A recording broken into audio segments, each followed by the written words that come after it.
জয় হিন্দ বন্ধু বান্ধৱীসকল দি learning team নতুন এটা ভিডিঅ'লৈ আপোনালোক সকলোলৈকে স্বাগতম জনাইছোঁ। আশা কৰোঁ আপোনালোক সকলোৰে ভালেই আছে। আজি আপোনালোকৰ কাৰণে লৈ আহিছোঁ ৰিজনিঙৰ কেইটামান ইম্পৰ্টেণ্ট কুৱেশ্যন এনচাৰ আৰু আশা কৰোঁ আপোনালোকৰ কাৰণে সুবিধা হ'ব। আৰু ভিডিঅ'টো যদি চাই ভাল পায় তেনেহ'লে এটা লাইক কৰি দিব আৰু কমেণ্ট কৰি জনাবলৈ নাপাহৰিব। আৰু এইখিনিতে কওঁ যে আপুনি যদি আমাৰ চেনেলটোলৈ প্ৰথমবাৰৰ বাবে আহিছে তেনেহ'লে চেনেলটো like comment share and subscribe কৰি দিব। দেৰি নকৰি বলক ভিডিঅ'টো আৰম্ভ কৰোঁ। আজি প্ৰথম প্ৰশ্নটো হৈছে যে অপৰাধ কৰিলে যেহেতু আদালত নিয়া হয় তেনেহ'লে ৰোগ যদি হয় তেতিয়া কি কৰা হ'ব। ইয়াত অপশ্যন দিয়া আছে ডক্টৰ, মেডিচাইন, হস্পিটেল আৰু ট্ৰিটমেণ্ট। কোনটো মানে কি কৰা হ'ব, ডক্টৰৰ ওচৰলৈ নিয়া হ'বনে, মেডিচাইন খুৱাবনে, হস্পিটেল নিবনে, ট্ৰিটমেণ্ট কৰিব, এইটো সুধিছে। যেনেকৈ অপৰাধ কৰিলে আদালতত নিয়া হয় ঠিক সেইদৰে যদি ৰোগ হয় তেনেহ'লে হস্পিটেল নিয়া হ'ব। অপশ্যন 3 নম্বৰটো হৈছে ইয়াৰ শুদ্ধ উত্তৰ। 2 নম্বৰ প্ৰশ্নটো হৈছে যে 4, 9, 16, 25, 36 আৰু এই প্ৰশ্নবোধকৰ ঠাইত কি হ'ব সেইটো আমাক সুধিছে। যদি এনেকৈ তেতিয়া আমি কি কৰিম, প্ৰথমতে 9, 16, 25, 36 আৰু ইয়াত কি হ'ব সেইটো সুধিছে। যদি আমি চাওঁ যে 4 আৰু 9ৰ মাজৰ ডিফাৰেঞ্চ কিমান সেইটো আমি চাব লাগিব। ইয়াত কিমান আছে যে 4 লগত যদি আমি 5 এটা প্লাছ কৰি দিওঁ তেতিয়াহ'লে আমি কিমান পাম, 9 পাম। আৰু 9ৰ লগত যদি ঠিক একেদৰে 7 যদি প্লাছ কৰোঁ মানে এটা হ'ব, অযুগ্ম সংখ্যাকৈ গৈ থাকিব। 5 পাইছোঁ যেনেকৈ এতিয়া 7 পালোঁ, প্লাছ কৰি দিলে কিমান পাম, 16 পাম। তাৰপিছত 16ৰ লগত যদি আমি 9 এটা প্লাছ কৰি দিওঁ তেতিয়াহ'লে আমি কিমান পাম, 25 পাম। আকৌ 25ৰ লগত যদি আমি 11 প্লাছ কৰি দিওঁ কিমান পাম, 36 পাম।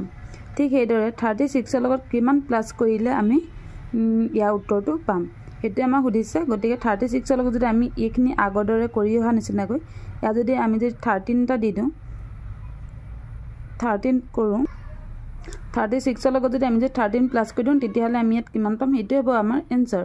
আৰু 36ৰ লগত যদি আমি 13 প্লাছ কৰোঁ তেতিয়াহ'লে আমি কিমান পাম, 49 পাম। 49 অপশ্যনত এই দেখিছে 49 আছে, 3 নম্বৰটো হৈছে ইয়াৰ শুদ্ধ উত্তৰ। যিহেতু এনেকুৱা ধৰণৰ প্ৰশ্ন আহিয়ে থাকে নাম্বাৰ চিৰিজ, আৰু এইটো বিভিন্ন ধৰণে ক'ৰবাত প্লাছ কৰিবলগীয়া হয়, ক'ৰবাত মাইনাছ কৰিবলগীয়া হয়, কেতিয়াবা ক'ৰবাত পূৰণ কৰিবলগীয়া হয়। সেইকাৰণে এইটো প্ৰেক্টিছ কৰি থাকিব। 3 নম্বৰ প্ৰশ্নটো হৈছে এলফাবেটিক ৰিজনিঙৰ পৰা অহা, আৰু ইয়াত দেখিছে AZ, CX, FU আৰু ইয়াত কি হ'ব সেইটো সুধিছে।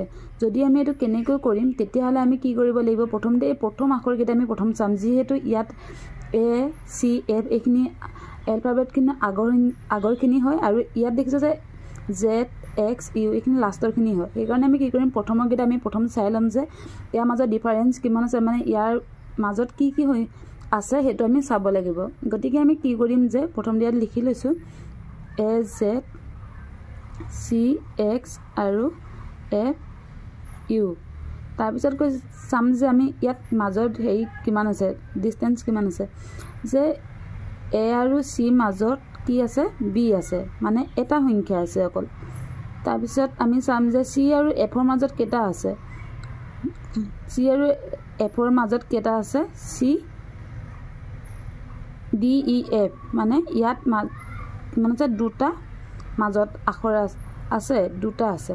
তাৰপিছত এতিয়া আমি চাব লাগিব যে F আৰু Fৰ লগত কিমান, 3 যদি আমি প্লাছ কৰোঁ তেতিয়া আমি কি পাম, মানে ইয়াত আছে যিহেতু Aটো আছে 1 নম্বৰ হয়, Cটো 3 নম্বৰ হয়, আৰু Fটো কেই নম্বৰ হয়, 6 নম্বৰ হয়। গতিকে আমি চাম যে ইয়ালৈ 6 লগত আমি 3 প্লাছ কৰিব লাগিব। Fটো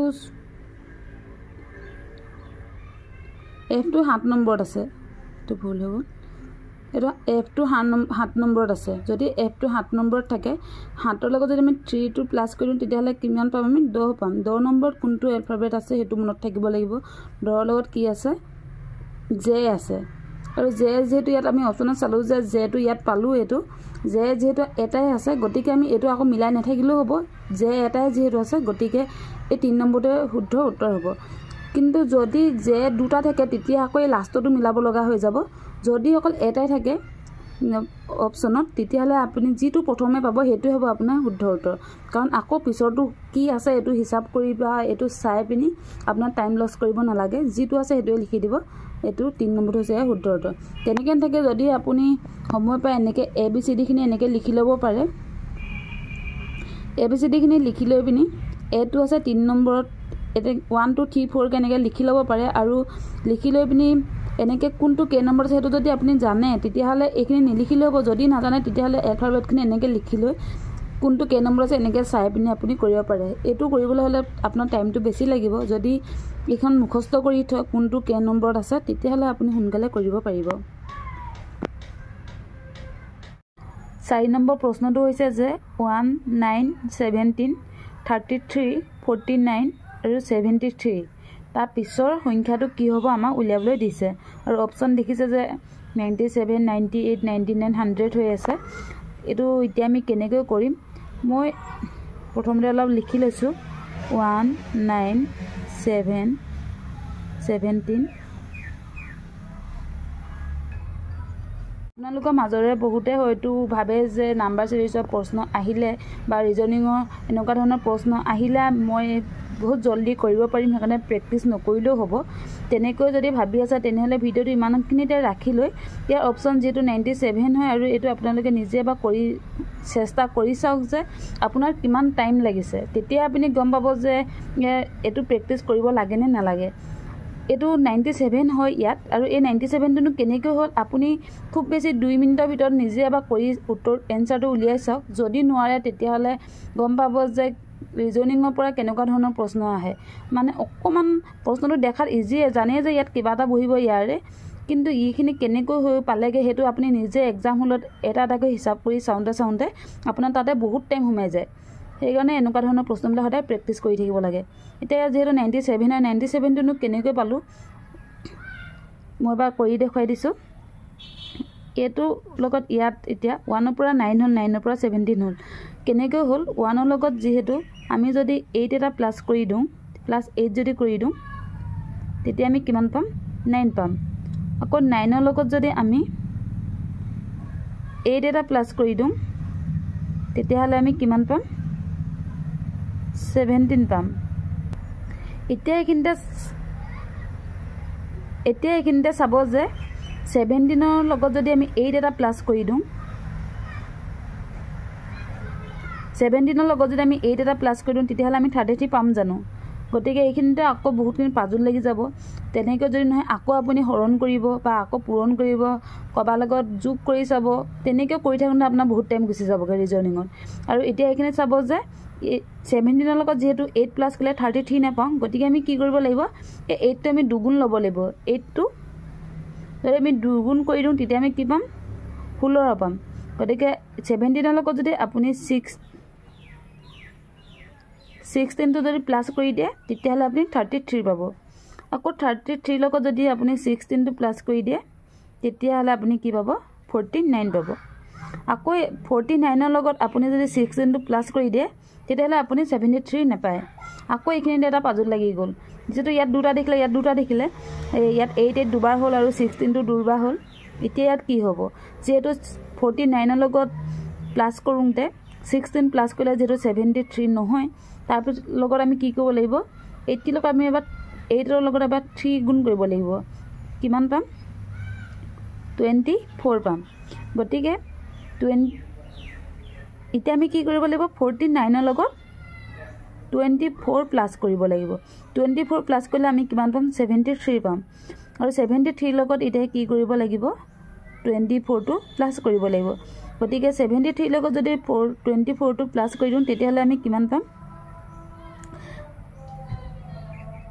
4 3 7 আৰু 7 2 9 97 দেখিলে এটো অপচন 1 নম্বৰটো হৈছে ইয়া শুদ্ধ উত্তৰ 97 পালো দেখিলে যে ৰিজনিংৰ পৰা কেনেকুৱা ধৰণৰ প্ৰশ্ন কবাত একেবাৰে ইজি হ'ব কেতিয়াবা যদি এনেকুৱা ধৰণৰ প্ৰশ্ন আহি যায় এটো আপোনাৰ লগে লগে দেখা লগে লগে আপুনি ইয়াৰ উত্তৰটো ভাবিবলৈ নোৱাৰিব যে কোনটো হ'ব প্ৰথমতে যোগ কৰি চাব তাৰ পিছত বিয়োগ কৰি চাব তাৰ পিছত পূৰণ কৰি চাব এইবিলাক কৰি থতে বহুত টাইম গুচি যায় সেইকাৰণে যিমান পৰে এনেকুৱা ধৰণৰ প্ৰশ্নবিলাক প্ৰেক্টিস কৰি থাকিব ৰিজনিংৰ আৰু দেখিলে প্ৰথমতে 8 দুবাৰ হ'ল তাৰ পিছত আকৌ 8 টোকে দুগুণ কৰি পিনি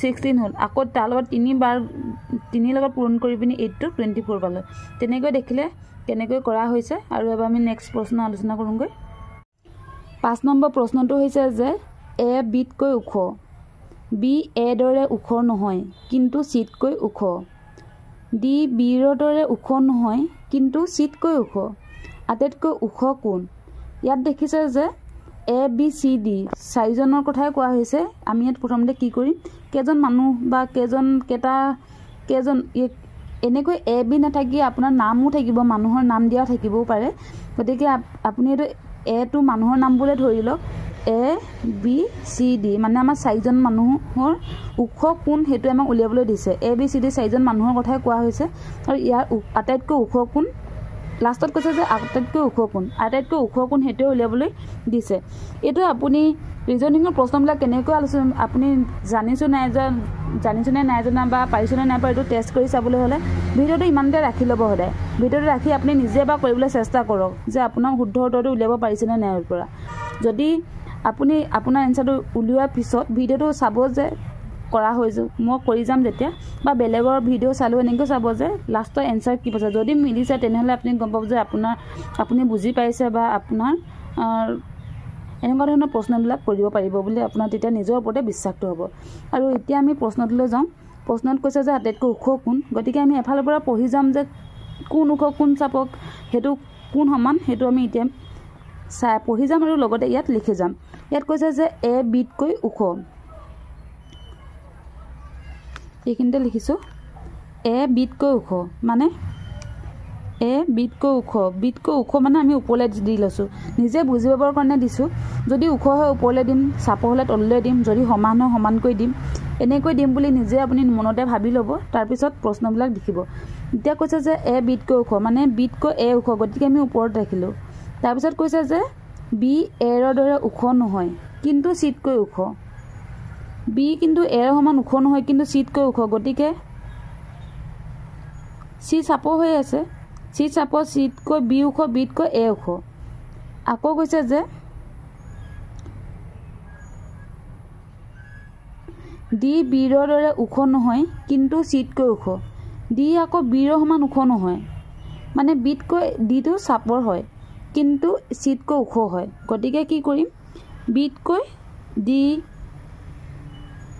ডি হৈছে বি সমান ওখ নহয় গতিকে বিতকৈ চাপৰ হ'ব ডি কিন্তু চিতকৈ ওখ হয় এয়া দেখিলে চিতকৈ ওখ কিন্তু বিতকৈ চাপৰ গতিকে বি আৰু চিৰ মাজত ডি আছে তাৰপিছত কৈছে যে আটাইতকৈ ওখ কোন এতিয়া আমি পাই আছো যে আটাইতকৈ ওখ কোন আছে এ আটাইতকৈ ওপৰত আছে বাকীখিনি এতকৈ বি চাপ বিতকৈ ডি চাপ ডিতকৈ চি চাপ আটাইতকৈ চাপৰ কোন বুলি হ'লে তেতিয়া হ'লহেঁতেন চিটো শুদ্ধ উত্তৰ কিন্তু এতিয়া আমাক কৈছে যে আটাইতকৈ ওখ কোন গতিকে এটো শুদ্ধ হ'ব গতিকে অপশ্যন 1 নম্বৰ হৈছে ইয়াৰ শুদ্ধ উত্তৰ আপুনি যদি এনেকৈ এ বি চি ডি আহিলে এনেকৈ লিখি ল'ব পাৰে মানে মানুহ কিমানজন আছে সেইটো আপুনি তেতিয়া গম পাব যদি এনেকৈ লিখি লয় গোটেই মানুহৰ নামটো নিলিখি আপুনি প্ৰথম এলফাবেটটো লিখি ল'লেও আপুনি শুদ্ধ উত্তৰটো সোনকালে উলিয়াবলৈ পাৰিব যেনেকৈ বুজিব আপুনি তেনেকৈ নিজে কৰিবলৈ চেষ্টা কৰিব এবাৰ পিছৰ প্ৰশ্নটো আলোচনা কৰোঁগৈ 6 নম্বৰ প্ৰশ্নটো হৈছে যে IN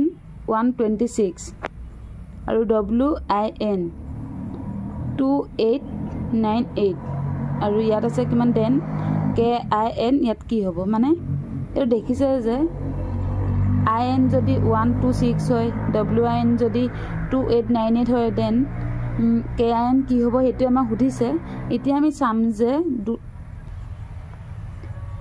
IN টোৱে কেনেকৈ 126 হ'ল সেইটো আমি চাব লাগিব আৰু এলফাবেট ৰিজনিং আহিলে আপুনি সদায় এইখিনি মনত থাকিব লাগিব যে কোনটো কে নম্বৰত আছে যদি আপুনি গোটেইখিনি মনত ৰাখিব নোৱাৰে তেনেহ'লে এনেকৈ চাৰিটা লিখি ল'ব আৰু প্ৰথমৰ যি সংখ্যাকেইটা আছে এইকেইটা মনত প্ৰথমত যি এলফাবেট যিকেইটা আছে আগত এইকেইটা আপুনি মনত ৰাখি ল'ব যে এ টো আছে এ চাৰিটা লিখি গ'লে AEIMQU এইকেইটা থাকে আৰু এইটো কোনটো কে নম্বৰত আছে এইটো মনত ৰাখি থ'ব যে 1 নম্বৰত আছে 5 নম্বৰ 9 13 17 আৰু 21 এই নম্বৰকেইটা মনত ৰাখি থ'ব তেতিয়া আপুনি এইটো পিছত যে এইটো হয় এইটো যিহেতু জানে তেতিয়া আপুনি জলদি প্ৰশ্নটোৰ উত্তৰ উলিয়াব পাৰিব এতিয়া আমাৰ ইয়াত দিছে যে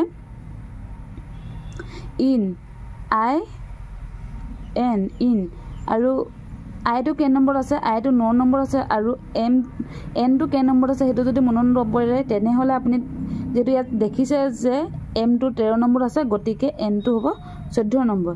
এই দুটা যদি আমি যোগ কৰি দিলে আমি 126 পাম জানো? যিহেতু 126 নহয়, তাৰপিছত আমি কি কৰিম, বিয়োগ কৰি চাওঁ। বিয়োগ কৰি চালেও আমি 126 নাপাওঁ। তাৰপিছত আমি কি কৰিম, পূৰণ কৰিম। পূৰণ কৰিলে মানে আমি কিমান পাম,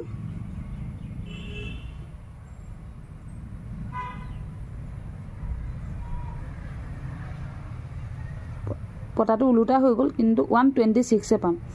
তাৰপিছত আমি ঠিক একেদৰে WIN-টো যদি আমি W-টো কিমানত আছে, WIN এইটো যদি আমি চাওঁ তেনেহ'লে আমি গম পাম যে W-টো 23 আছে আৰু I-টো আছে কে নম্বৰ, 9 নম্বৰত, আৰু N-টো আছে কিমান, 14 নম্বৰ। যদি এইটো আমি পূৰণ কৰি দিওঁ তেতিয়াহ'লে আমি এইটো পাম, 2898টো পাম।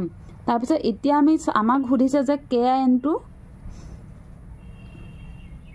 কিমান হ'ব, সেইটো আমাক সুধিছে প্ৰশ্নবোধক ঠাইত কিমান হ'ব, আৰু তাত আছে যে KIN এইটো কিমান হ'ব। আমি এইটো কৰি চাবলৈ হ'লে মানে কি কৰিব লাগিব, প্ৰথমতে এইটো আমি নকৰিলে হ'ব। এইটো কৰাৰ পিছত আমি জল্দি এইটো উত্তৰ প্ৰথমতে উলিয়াবলৈ চেষ্টা কৰিম, তেতিয়াহে মানে সোনকালে এক্সামত পাৰিব। KIN কেটো আছে কে নম্বৰত, কেটো আছে ইয়াত চাব যে আইটো 9 নম্বৰত আছে, 9 10 11 নম্বৰত আছে, কেটো আছে 11 নম্বৰত, আৰু আইটো আছে আমি 9 নম্বৰ গম পালোঁ, আৰু এনটো কিমান আছে, 14 নম্বৰত আছে। এইটো যদি আমি পূৰণ কৰি দিওঁ তেতিয়াহ'লে আমি কিমান পাম, 99 আৰু 14টো আমি প্লাছ পূৰণ কৰি দিলে হৈ যাব।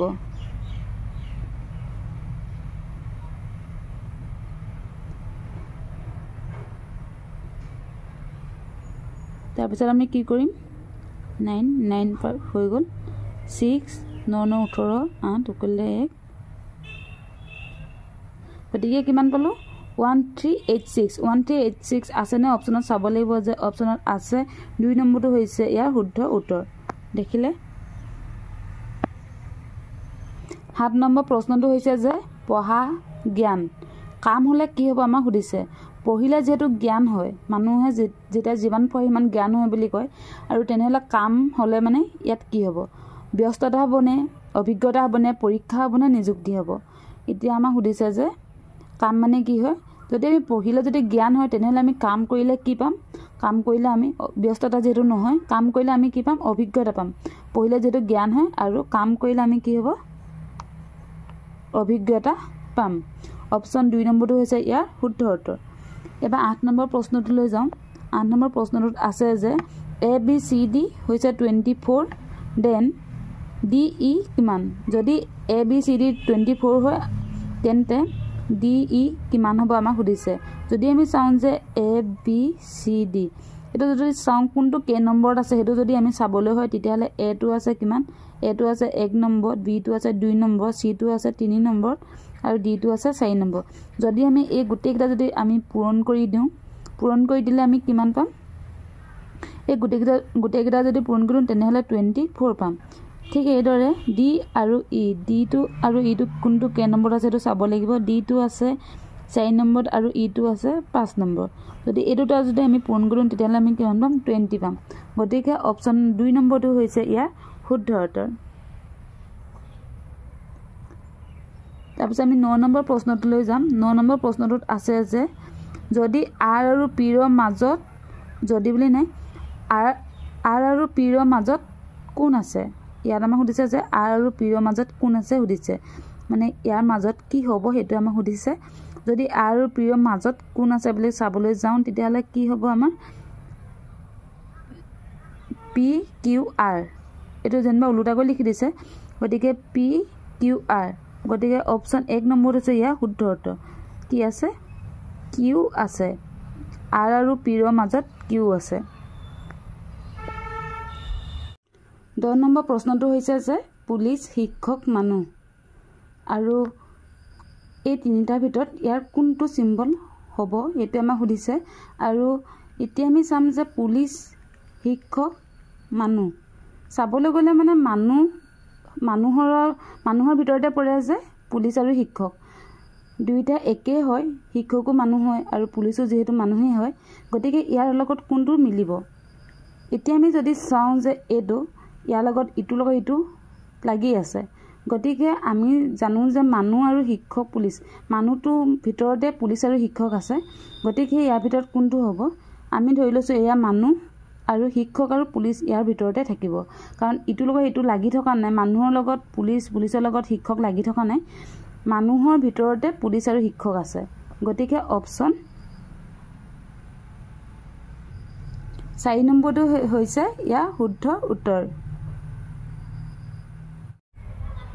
11 নম্বৰ প্ৰশ্নটো হৈছে যে যদি এ বিৰ দক্ষিণে থাকে আৰু সি বিৰ পূব দিশত থাকে তেন্তে সিৰ কোন দিশত এ আছে সেইটো আমাক সুধিছে এটো দেখিছে যে ডাইৰেকশন টেষ্টৰ পৰা অহা প্ৰশ্ন হয় আৰু এনেকুৱা ধৰণৰ প্ৰশ্ন মই যেহেতু আগতে ইয়াৰ ওপৰত ভিডিও দিয়া আছে যদি চোৱা নাই চাই ল'ব যদি এনেকৈ আহে তেতিয়া হলে আপুনি কি কৰিব লাগিব বুলি কৈছিলো প্ৰথমতে আপুনি সদায় কি কৰিব সৰুকে হলেও এটো কোনটো সাউথ ওয়েস্ট কোনটো কোন সাইডে হয় হেকিনা আপুনি প্ৰথমতে লিখি ল'ব এটো লিখুংদা যেহেতু বেছি টাইমো নালাগে নৰ্থ সাউথ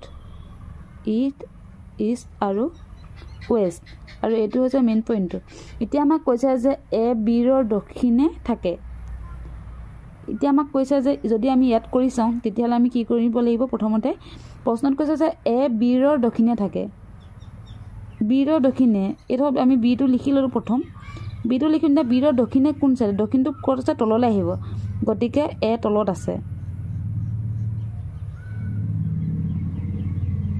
তাৰ পিছত কৈছে যে সি বিৰ পূব দিশত থাকে বিৰ পূব দিশত কোন থাকে সি থাকে পূব কোন সাইডে আছে এই সাইডে গতিকে এইডখতে আমি জানিবা ইটো পইণ্টতে বি আছে বুলি আমি ধৰি লৈছো গতিকে পূব দিশত থাকে মানে ইয়াত কি হ'ব সি হ'ব তাৰ পিছত কৈছে যে তেন্তে সিৰ কোন দিশত এ আছে এতিয়া আমাক সুধিছে যে এটো সি যেহেতু এই সিৰ কোন দিশত এ আছে দক্ষিণ দিশত আছে নে পশ্চিম দিশত আছে নে হেতু সুধিছে এতিয়া আমি ডাইৰেক্ট যদি এনেকৈ চাওঁ যে এটো আমি যেটো দক্ষিণ দিশ বুলি পালোৱে গতিকে কোনটো হ'ব এতিয়া আমি এনেকৈ যদি চাওঁ কোন দিশত আছে আমি যেটো এডখত চাই আমি উলিয়াব পৰা নাই গতিকে আমি কি কৰিম এটো এনেকৈ লিখি লম যে ইয়াত যে আছিল north West north east south east আৰু সাউথ ওয়েস্ট এতিয়া আমি এটো সিম্বলকে যদি ইয়াত আঁকি চাওঁ তেতিয়াহলে আমি গম পাম যে কোন দিশত আছে গতিকে বি এডখত এই পইণ্টত আছে কোন আছে বি আছে বি দক্ষিণ দিশত এ আছে গতিকে আমি ইয়াত কি আছে এ আছে লিখি ললো এইখিনিত এ আছে লিখি ললো ইয়াত আছে বি ইয়াত আছে এ দক্ষিণ দিশত আছে আৰু বিৰ পূব দিশত কোন আছে সি আছে এতিয়া আমাক সুধিছে যে সি পৰা এ মানে এটো আমাক সোধা নাই এটো এতিয়া আমি বাদ দিব লাগিব তাৰপিছত কি কৰিছে যে সিৰ কোন দিশত এ আছে গতিকে সি পৰা আমি ইয়ালে আহজাল টানি ললো এটা কোন দিশত হ'ব এটো যেটো দক্ষিণ দিশ আমি প্ৰথমতে পাই গৈছো কিন্তু এতিয়া দক্ষিণ দিশ নহয় এডাল আহজাল কোন দিশে গৈছে এনেকৈ যেহেতু গৈছে এডাল কোনডালৰ লগত মিলিছে এডাল লগত মিলা নাই জানো এডাল এনেকৈ গৈছে ইয়াত যদি আপুনি চাই এটো এনেকৈ গৈছে গতিকে কি আছে দক্ষিণ পশ্চিম দিশত আছে আমাৰ এই জায়গাটোৰ পৰাহে আমাক ধৰি পৰিছে এই জায়গাটোৰ পৰা এই জায়গাটোলৈ কোন দিশত আছে দক্ষিণ পশ্চিম দিশত আছে গতিকে 4 নম্বৰটো হৈছে ইয়াৰ শুদ্ধ উত্তৰ সাউথ ওয়েস্ট মই ভাবো এটো নিশ্চয় বুজি পালে বুলি কাৰণ এটো মেইন পইণ্টটো আছিল এটো পূব দিশ আছিল আৰু এটো আছিল দক্ষিণ কিন্তু যেতিয়া আঁচডাল এনেকৈ গৈছে এই আঁচডাল গৈছে মানে এই মাজৰ আঁচডাল গৈছে গতিকে এটো সাউথ ওয়েস্ট দক্ষিণ পশ্চিম দিশত আছে আমাৰ এই আঁচডালৰ কথা যদি এনেকৈ হলে তেতিয়া দক্ষিণ পূব হলদেন যদি এনেকৈ হলে তেতিয়া দক্ষিণ দিশ হলদেন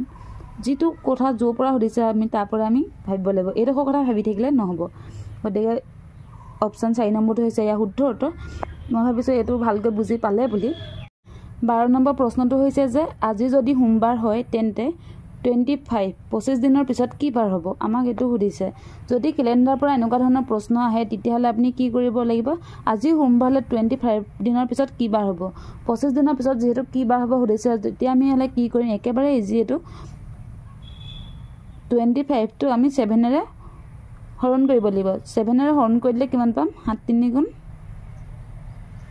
21 থাকিলে কিমান 4 আৰু এই যি ভাগ হেকটো পাম এই ভাগ হেকটোৱে হ'ব আমাৰ উত্তৰ কাৰণ ভাগ হেকটো আমি কি কৰিব লাগিব এটো যি সোমবাৰ আছে আজি যেটো সোমবাৰ আছে তাৰ পিছত সোমবাৰটোৰ লগত আমি এই 4 টো প্লাস কৰি দিব লাগিব যদি আমি 4 টো প্লাস কৰিম তেতিয়াহলে কি পাম শুক্ৰবাৰ পাম 3 নম্বৰটো হৈছে শুদ্ধ উত্তৰ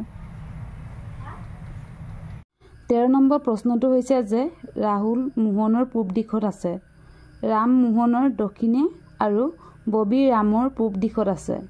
ৰাহুল ববিৰ কোন দিশত আছে? এতিয়া ৰাহুল ববিৰ ব্যক্তিজনৰ কোনটো দিশত আছে সুধিছে। গতিকে আমি এতিয়া এইটো যদি এনেকৈ নামেৰে আহে তেতিয়া আমি কি কৰিম? প্ৰথমতে আমি আমাৰ যিটো আছিলে এইটো আমি এনেকৈ লিখি ল'ম, তেতিয়াহ'লে সুবিধা হয়।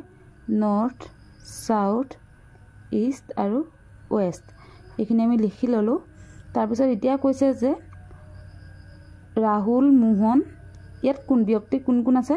ৰাহুল মোহন আৰু আছে কি ববি আৰু ৰাম, এইকেইটা আছে। আমি প্ৰথমতে এনেকৈ শ্বৰ্টকৈ লিখি লওঁ নামকেইটা, তেতিয়াহ'লে সোনকালে হ'ব বা বুজি পোৱাত হ'ব, সহজ হ'ব। ৰাহুল মোহন, তাৰপিছত আছে ববি আৰু ৰাম, 4জন ব্যক্তি আছে। তাৰপিছত আমি এতিয়া কি কৰিম? প্ৰশ্নমতে আমি এতিয়া এইটো চাই আঁকিবলৈ চেষ্টা কৰিম। প্ৰশ্নত প্ৰথম কৈছে যে ৰাহুল মোহনৰ পূব দিশত আছে। মোহন, এজন মোহন হ'ল, এম লিখি লৈছোঁ, আৰু মোহনৰ পূব দিশত আছে। পূব দিশ কোনফালে আছে? মোহন ক'ত আছে? মোহন ইয়াত আছে বুলি আমি ধৰি লৈছোঁ। মোহনৰ পূব দিশ হ'লে মানে এইফালে আহিব, গতিকে মোহনৰ পূব দিশত আছে ৰাহুল। তাৰপিছত কৈছে যে ৰাম মোহনৰ দক্ষিণে, ৰাম মোহনৰ দক্ষিণে। মোহন কোন আছিলে? মোহন এয়া আছে ইয়াতে। তাৰপিছত মোহনৰ দক্ষিণ, দক্ষিণ বুলি কোৱাৰ লগে লগে কি হ'ব? তললৈ আহিব। ৰাম মোহনৰ দক্ষিণে আছে, গতিকে ৰাম দক্ষিণে আছে। ইয়াত যিহেতু মোহন আছে, দক্ষিণে বুলি কোৱাৰ লগে লগে তললৈ আহিছে, গতিকে সেই তলত আছে কোন? ৰাম। তাৰপিছত কৈছে যে ববি ৰামৰ পূব দিশত আছে। ৰামৰ পূব দিশত কোন আছে? ববি আছে। এয়া ৰাম হয়, ৰামৰ পূব দিশত বুলি কৈছে। ৰামৰ পূব দিশ বুলি কোৱাৰ লগে লগে ৰাম যিহেতু ইয়াত এইখিনিত আছে, ইয়াৰ পূব দিশ কোন চাইড হ'ব? ইয়াৰ পূব দিশ হ'লে মানে এইডাল এইপিনে আহিছে, গতিকে এইটো চাইডে হ'ব পূব দিশ। ইয়াৰ পূব দিশত কোন আছে? ববি আছে। এতিয়া সুধিছে যে প্ৰশ্নটোত ৰাহুল ববিৰ কোন দিশত আছে? এই ৰাহুল এতিয়া ববিৰ ভাগৰ কোনটো দিশত আছে? ববিৰ পৰা ৰাহুল কোন দিশত আছে সেইটোৱে সুধিছে। আৰু আমি যদি এতিয়া চাওঁ সেই প্ৰশ্নটো ঠিক একেদৰে ডাইৰেক্ট এনেকৈ দি দিছোঁ। আমাক কৈছে যে ববিৰ কোন দিশত আছে?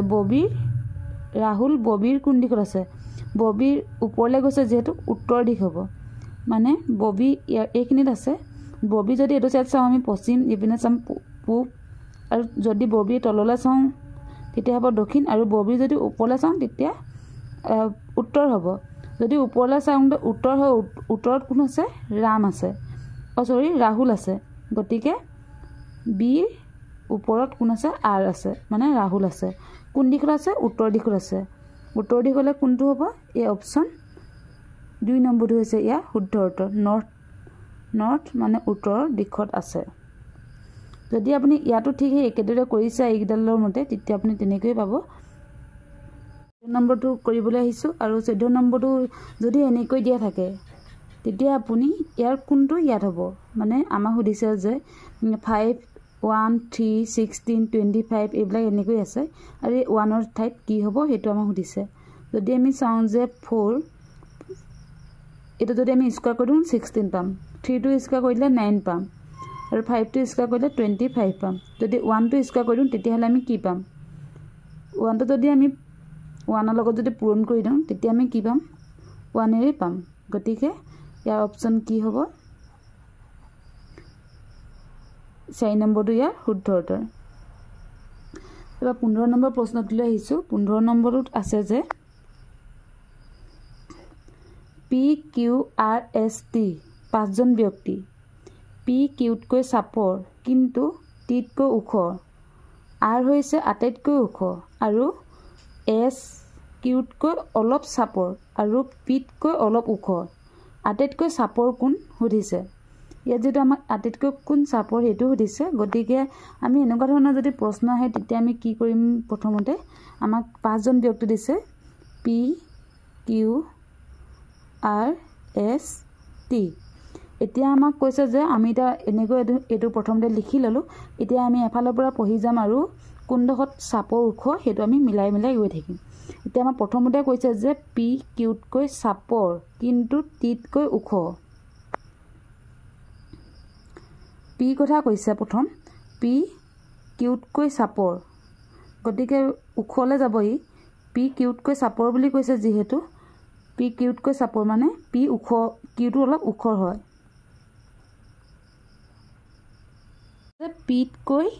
পি কিউতকৈ চাপৰ কিন্তু টিতকৈ ওখ। পি কিউতকৈ চাপৰ কিন্তু টিতকৈ ওখ, গতিকে টি পিতকৈ চাপৰ হয়। গতিকে আমি ইয়াত টিটো লিখি ল'লোঁ। যিহেতু কৈছে যে টিতকৈ ওখ হয় কিন্তু কিউতকৈ চাপৰ, গতিকে তেওঁ মাজত আছে, পি মাজত আছে। এতিয়া কৈছে যে আৰ হৈছে আটাইতকৈ ওখ আৰু আৰ হৈছে আটাইতকৈ ওখ, গতিকে গোটেইকেইজনৰ ভিতৰত আটাইতকৈ ওখত কোন আছে? আৰ আছে। গতিকে আৰটো আমি ইয়াত লিখি ল'লোঁ। তাৰপিছত কৈছে যে এছ কিউতকৈ অলপ চাপৰ আৰু পিতকৈ অলপ ওখ। এছ কিউতকৈ অলপ চাপৰ আৰু পিতকৈ ওখ। এছ কিউতকৈ অলপ চাপৰ মানে কিউতকৈ চাপৰ কিন্তু পিতকৈ ওখ, গতিকে কিউ আৰু পিৰ মাজত কি আছে? এছ আছে। তাৰপিছত কৈছে যে আটাইতকৈ চাপৰ কোন? এতিয়া কৈছে যে আটাইতকৈ চাপৰ কোন? আটাইতকৈ চাপৰ কোন ওলাই আছে ইয়াত, যিহেতু একেবাৰে লাষ্টত টি আছে, গতিকে আটাইতকৈ চাপৰ কোন হ'ব? টি হ'ব। গতিকে 4 নম্বৰটো হৈছে ইয়াৰ শুদ্ধ উত্তৰ।